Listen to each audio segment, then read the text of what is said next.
আপনি আপনার সেলটাকে যদি বাড়াতে চান, দেশের গণ্ডি পেরিয়ে সারা পৃথিবীতে ছড়িয়ে দিতে চান, আপনাকে ডেফিনেটলি আপনার অনলাইনে আসতে হবে।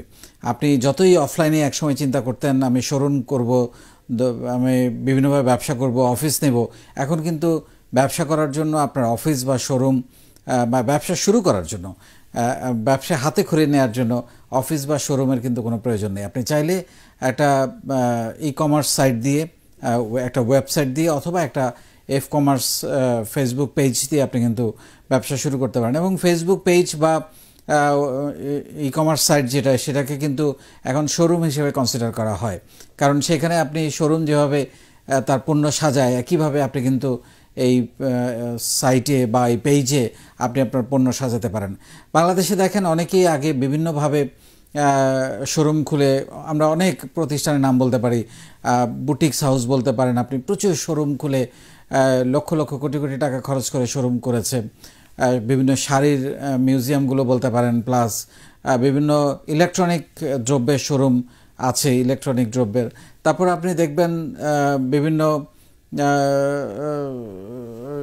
বাটা, বা আমরা যদি খুব বড় বড় ব্র্যান্ডের কথাও বলি, বাটা বা জুতোর শোরুম, এরকম অনেক শোরুম কিন্তু বাংলাদেশে বা সারা পৃথিবীতে শোরুম খুলে ব্যবসা করে যাচ্ছে। কিন্তু শোরুমে ব্যবসা করার পরেও তাদের বিক্রি আরও বাড়ানোর জন্য, আমি বলছি না শোরুমের কনসেপ্ট নষ্ট হয়ে গেছে বা এটার আবেদন নাই, অনেকেই দেখে শুনে ফিজিক্যালি জিনিস কিনতে চায়, কিন্তু অনেক মানুষেরই কিন্তু সময় নাই অনলাইনে অর্ডার করে জিনিস কিনতে চায়। সো আপনি যদি আপনার বিক্রিটাকে, আপনি হয়তো কোনো একটা জেলায় ব্যবসা করেন, জেলায় কোনো একটা পণ্য নিয়ে ব্যবসা করেন, আপনি যদি সেটাকে ওয়েবসাইটে বা পেজে আপনি যদি ছড়িয়ে দিতে পারেন, তাহলে কিন্তু সেটা সারা বাংলাদেশের প্রতিটা জেলার লোকজন কিন্তু দেখতে পেলো এবং সে কিনতে পারলো, বা বিদেশ থেকেও আপনি কিন্তু অর্ডার আনতে পারেন। সো এই জন্য আমরা যেটা গুরুত্ব দিচ্ছি সেটা হচ্ছে যে আপনাকে জানতে হবে যে একটা ওয়েবসাইট বা একটা ই কমার্স সাইট কীভাবে করতে হয়, বা আপনি যদি ওয়েবসাইট আপনার কাছে মনে হয় এক্সপেন্সিভ শুরুতে, আপনি একটা পেজ দিয়ে অন্তত ব্যবসাটা শুরু করতে পারেন, যেটা আপনাকে একটা শোরুমের খরচ বাঁচিয়ে দেবে। আপনি দেখবেন একটু আগে আমি যে উদাহরণটা দিলাম বাটা, তাদের এত বড় এস্টাবলিশমেন্ট সারা বাংলাদেশে আছে, তারাও কিন্তু এখন অনলাইনে ব্যবসা করছে, তারাও কিন্তু অনলাইনে নেমে গেছে। এরকম অনেক হাজারো শোরুম, আপনি ইলেকট্রনিক শোরুম বলেন, প্রত্যেকের কিন্তু এখন পাশাপাশি অনলাইন ওয়েবসাইট আছে, পেজ আছে, ফেসবুক পেজ আছে।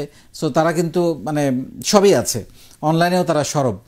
সো এইটার আবেদন অনেক বেড়ে গেছে, কারণ মানুষের হাতে সময় নেই, ফিজিক্যালি যাওয়া, যানজট একটা বড় কারণ। আমি সবসময় বলে থাকি যে বাংলাদেশে ই কমার্স বিজনেস ফ্লারিশ করার one of the big reason হচ্ছে বাংলাদেশের যানজট। সো এই যানজটের কারণে মানুষ 2 ঘন্টা সময় নষ্ট করে একটা মার্কেটে যাওয়া, আবার কেনাকাটা করে আবার 2 ঘন্টা খরচ করে বাসায় আসা বা কোনো একটা প্রোগ্রামে যাওয়া, এটা আসলে মানুষ এখন আর করতে চায় না।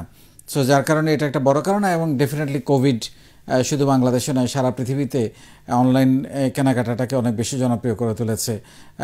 বলা হয় বাংলাদেশে আগামী 5 বছর 10 বছর পরে আমরা যেখানে যেতাম, কোভিডের কারণে আমরা সেটা অর্জন করে ফেলেছি। সো সেই জন্য আপনি যেই ব্যবসায়ী করেন না কেন, আপনাকে অনলাইনে থাকতে হবে, অনলাইনে আপনার প্রেজেন্স থাকতে হবে। সেই জন্য আপনি এই ওয়েবসাইট এবং পেজটা কিভাবে তৈরি করতে হয় সেটার একটা ধারণা আপনাকে নিতে হবে। এবং এটাকে শুধু আপনি পেজ খুললে হবে না, এটা প্রতিনিয়ত আপডেট করতে হবে, প্রতিনিয়ত ব্যবহার করতে হবে, প্রতিনিয়ত আপনাকে ছবি চেঞ্জ করতে হবে, প্রোডাক্ট অ্যাড করতে হবে, কাস্টমারদের রিপ্লাই দিতে হবে, পুরো জিনিসটার সঙ্গে, প্রসেসটার সঙ্গে, এবং কিভাবে আপনি কাস্টমারদের কাছে পৌঁছাবেন আপনাকে বুস্ট করতে হতে পারে। সেই জন্য আপনাকে কিন্তু ডিজিটাল মার্কেটিংটা কিছুটা জানতে হবে। সো আপনার প্রতিষ্ঠানের একটা অংশ হইতে পারে ডিজিটাল মার্কেটিং বা অনলাইন মার্কেটিং জন্য একটা, আপনার যে নর্মাল যে ট্র্যাডিশনাল মার্কেটিং আছে তার একটা পাশাপাশি আপনার প্রতিষ্ঠানে একটা অনলাইন মার্কেটিং বা ডিজিটাল মার্কেটিং অংশ বা ডিপার্টমেন্ট বা 2-1 লোক থাকতে হবে যারা এই কাজটা, বা বড় কোম্পানি হলে হয়তো একটা ডিপার্টমেন্টই থাকবে যারা এই কাজটা প্রতিনিয়ত করবেন। কারণ এখানে প্রতিনিয়ত কোয়েরি আসে, সেগুলো রিপ্লাই করতে হয়, প্রোডাক্ট ডেলিভারির ব্যাপার আছে, প্রতিনিয়ত প্রতিদিন অনলাইনে ডেলিভারি করতে হয়, সেই ডেলিভারিগুলো আবার হচ্ছে থার্ড পার্টি দিয়ে কেউ নিজে করে থাকেন।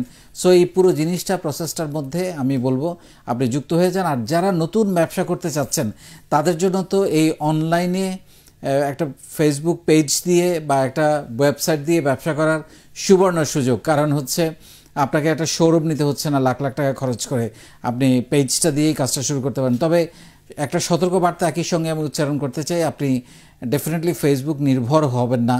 আপনি যদি ব্যবসাটাকে একটু বড় করতে চান, আপনার একটা ওয়েবসাইট থাকতে হবে। কারণ কোনো দিন যদি ফেসবুক বন্ধ হয়ে যায় বা আপনার পেজটা হারিয়ে যায় বা ফেসবুক আপনার পেজটা বন্ধ করে দেয় কোনো কারণে, তাদের কমিউনিটি স্ট্যান্ডার্ডের কারণে, আপনি কিন্তু মেবি আপনার হয়তো প্রতিদিন পেজ থেকে 1 লাখ 2 লাখ 5 লাখ টাকা সেল হয়, এরকমও কেউ কেউ আছেন, তারা কিন্তু পথে বসে যাবেন।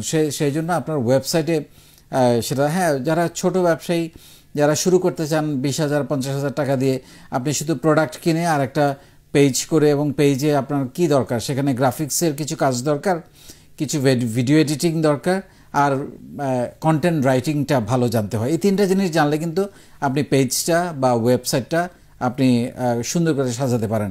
আবার বলছি, গ্রাফিক্সের কিছু কাজ, কিছু কন্টেন্ট রাইটিং, কিভাবে আপনি কি বক্তব্য দিতে চাচ্ছেন, লেখাটা, কন্টেন্ট রাইটিং, আর একটা হচ্ছে যে ভিডিও এডিটিংয়ের কিছু কাজ।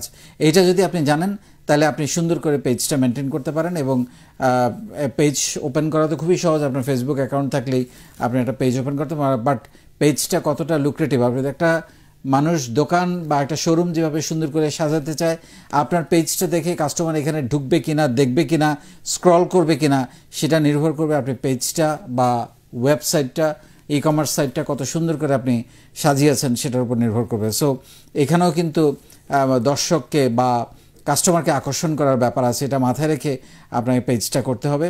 এবং আমি নিশ্চিতভাবে বলতে পারি যে যারা নতুন করে ব্যবসা শুরু করছেন, ব্যবসা শিখতে চাচ্ছেন, তাদের জন্য এটা দারুণ একটা সুযোগ। আমি শুনেছি 10,000 20,000 বা 5,000 টাকা দিয়েও একটা পেজ খুলে অনেকে ব্যবসা শুরু করেছেন। বিশেষ করে বাংলাদেশে এখন অনেক মেয়ে ঘরে বসে শুধু ফেসবুক পেজের মাধ্যমে বেশ ভালো ব্যবসা করছেন। এরকম অনেক উদাহরণ আমাদের নিজের বলার মতো গল্প প্ল্যাটফর্মে আছে। এবং আপনারা জানেন যে এই প্ল্যাটফর্মে আমরা প্রতিনিয়ত উদ্যোক্তাদেরকে প্রমোট করে যাচ্ছি, তাদেরকে শিখিয়ে যাচ্ছি কীভাবে একজন উদ্যোক্তা হতে হয়, এবং এই আজকের সেশনটাও তারই একটা অংশ।